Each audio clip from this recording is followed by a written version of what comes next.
ناراض مت ہوئیے گا، ہمارے بہت سارے نمازی بھائی کہتے ہیں کہ صاحب الحمدللہ 40 سال سے نماز پڑھ رہا ہوں، لیکن ان سے نماز سن کر دیکھ لیں، نہ الحمد صحیح پڑھتے ہیں نہ اس کے ساتھ سورت صحیح پڑھتے ہیں، نمازوں کا ٹھکانہ ہی نہیں ہے۔ وجہ اس کی کیا ہے؟ ہم نے دیکھ دیکھ کے نماز سیکھی ہے، کسی عالم سے کتاب پڑھ کر نہیں سیکھی ہوتی۔ ہم مسجد میں آتے ہیں ایک یوں تکبیر لگا، کہتے ہیں یہ بھی کوئی طریقہ ہوگا، ایک یہ بھی کوئی طریقہ ہوگا، ایک آئی یہ بھی ایک طریقہ۔ ہمارے بچے پریشان ہوتے ہیں کہ کیا، بعض بزرگ وضو کر رہے ہوتے ہیں، ہاتھ دھویا پھر یہ وہ بچہ کہتا ہے یہ بھی کچھ ہے، ہاتھ دھونے کے بعد کرنا ہوگا۔ اب اسے پتہ نہیں یہ سنت ہے یہ خلاف سنت۔ ہمارے نوجوان بعض اوقات نماز پڑھ رہے ہوتے ہیں، پف نکلی ہوئی ٹوپی غائب۔ اب ٹوپی سے نماز پڑھنا مستحب ہے، اس کا انکار نہیں ہے، اور ہم ادب بھی اس کو کہتے ہیں، لیکن بغیر ٹوپی کے نماز پڑھنا نہ گناہ ہے نہ کوئی مکروہ تحریمی، زیادہ سے زیادہ آپ کہہ سکتے ہیں مکروہ تنزیہی، جو گناہ نہیں ہے نظر شرع میں لیکن اچھا بھی نہیں ہے یوں۔ اب ہمارے کئی لوگوں کو دیکھا وہ نماز پڑھ رہا ہے، ٹوپی لی اس کے سر پہ، اور پھر جمائیں گے اس کو تھوڑا سا نا تاکہ اچھی طرح وہ اپنی جگہ بنا لے، لیکن اس کے بال بھی ایسے آوارہ گرد اور ایسے دشمن ہوتے ہیں، بولتے خبردار جو ٹوپی ٹکی سر پہ، وہ رکوع میں جاتا ہے ٹوپی پہلے سجدے میں۔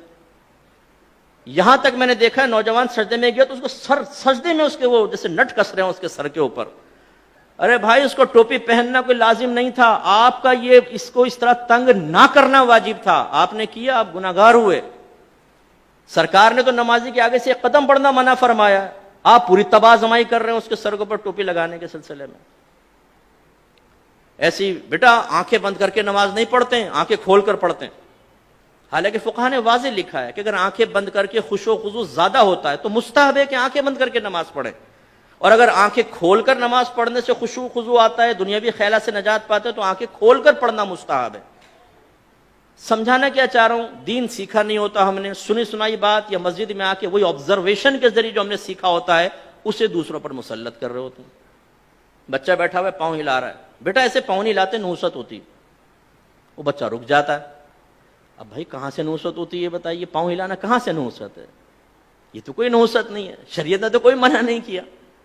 لیکن وہی بچہ اگر فجر کی نماز چھوڑ رہا ہو تو اس کو اتنی سختی سے نہیں سمجھائیں گے نا، بچہ تھکا آ رہا ہے، رات میں سو گیا، کوئی بات، پوری رات محافل نعت میں شرکت کر کے سنی ٹناٹن قطعی جنتی نعت خانوں کی زبان پر فجر کی نماز چھوڑ رہا ہوتا ہے نا، نہ جماعت سے نماز پڑھے گا نہ فرض پڑھے گا، 4 بجے تک محفل ہوئی ہے، اس کے بعد اسکوٹر گھمایا، آ کے بستر پر سو گئے، مؤذن کہہ رہا ہے حی علی الصلاۃ حی علی الفلاح، اور وہ تصوراتی اور خوابی دنیا سے جواب دے رہا ہے کہ حضور نعت خوانی میں شرکت کر تو لیے، جنتی ہو تو چکا ہوں، بلا حساب و کتاب تو ہم جنت میں چلے جائیں گے۔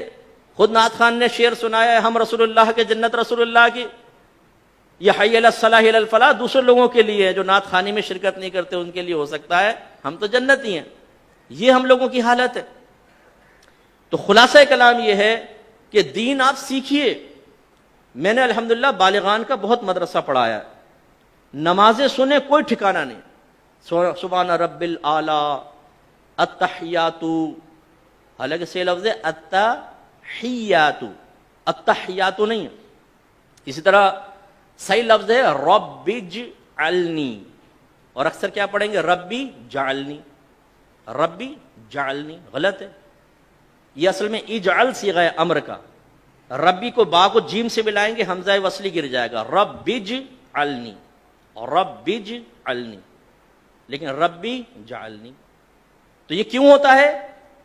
آپ میں سے بہت سو ہو سکتا ہے کتاب دیکھ کر بھی سیکھا ہو، لیکن آج سے 35 سال پہلے 40 سال پہلے، اب وہ بیچ میں جو غلطی آئی وہ پختہ ہوتی چلی گئی، بتائیے نہیں۔ اس لیے ناراض مت ہوئیے گا، آپ میرے بزرگ ہیں، میرے بڑے ہیں، جو بزرگ بیٹھے ہوئے جو ہم عمر ہیں اور جو چھوٹے ہیں وہ بچے ہیں، لیکن ایک دفعہ اپنی نماز کسی قاری صاحب کو سنا دیں۔ پہلی بات تو یہ کہ جس کو ڈر ہوگا نا، خوف کہ میں پھنسوں گا، وہ سنائے گا ہی نہیں، وہ کہے گا مفتی صاحب نے ٹھیک کہا لیکن اللہ کی رحمت بہت بڑی، اللہ معاف کرنے والا ہے۔ بھائی اللہ تعالیٰ رحمان ہے، رحیم ہے، لیکن وہ قہار و جبار بھی تو ہے۔ اس کی قہاریت اور جباریت کو فراموش کر کے صرف رحمانیت پہ نگاہ کرنا یہ نبیوں کا طریقہ نہیں ہے۔